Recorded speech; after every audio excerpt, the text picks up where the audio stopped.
আসসালামু আলাইকুম ভিউয়ার্স। আজকে চারপাশে যে পরিমাণ কুয়াশা, ভাবছি যে ফ্যামিলি নিয়ে আজকে সবজি খিচুড়ি খাবো। এই জন্য মূলত কচি লাউ নিতে আসলাম। লাউ দেখছেন তেমন বড় হয় নাই, কিন্তু এরপরেও সবজি খিচুড়ির জন্য হয়তো পারফেক্ট হবে। লাউয়ের সাথে আরও কিছু অ্যাড করব আমরা, দেখি ইনশাল্লাহ।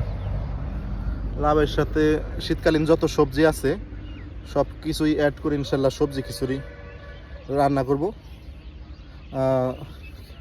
আপনাদের সাথে অবশ্য শেয়ার করব যে কী কী সবজি আমরা অ্যাড করলাম।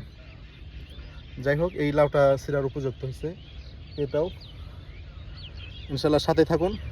আমাদের এক ভাবি আছে, খুব সুন্দর সবজি খিচুড়ি রান্না করতে পারে, তার কাছে নিয়ে যাচ্ছি তার কিচেনে।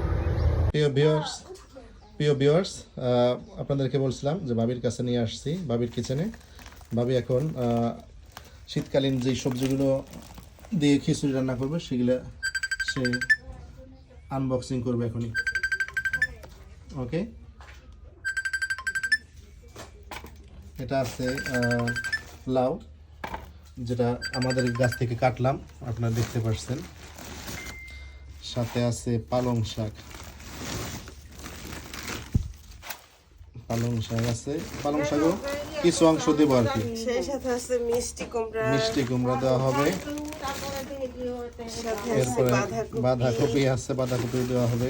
এগুলোর মধ্যেও দেখি অনেক কিছু আছে, বেগুন আছে, গাজর আছে, আলু, সিম, লেবু, ধনেপাতা, গাজর, হ্যাঁ, এরপরে আলু আছে।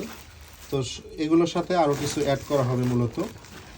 সব কিছু অ্যাড করে এরপরে আমাদের এই ভাবি সুন্দর করে একটা আমাদেরকে খিচুড়ি রান্না করে খাওয়াবে ইনশাআল্লাহ। ওকে, সে পর্যন্ত অপেক্ষা করুন, দেখুন আমরা কি খিচুড়ি রান্না করি।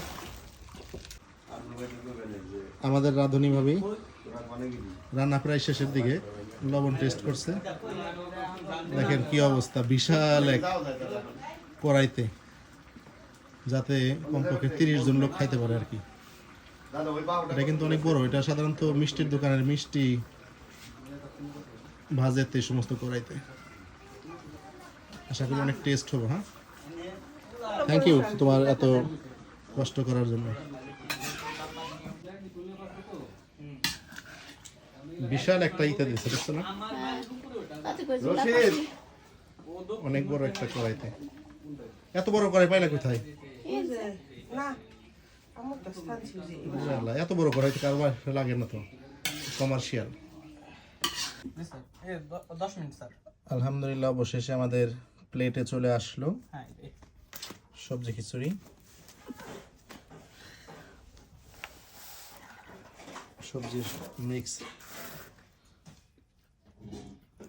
কেমন হয়েছে শাওন? আলহামদুলিল্লাহ, হ্যাঁ, অনেক টেস্টি হয়েছে সবজি খিচুড়ি। বুঝে আবার কাঁসার প্লেট নিয়ে আসতেছে, প্লেটে প্লেটে বাইরে দাও সবাইকে। আলহামদুলিল্লাহ, মজা ভালোই হওয়ার কথা।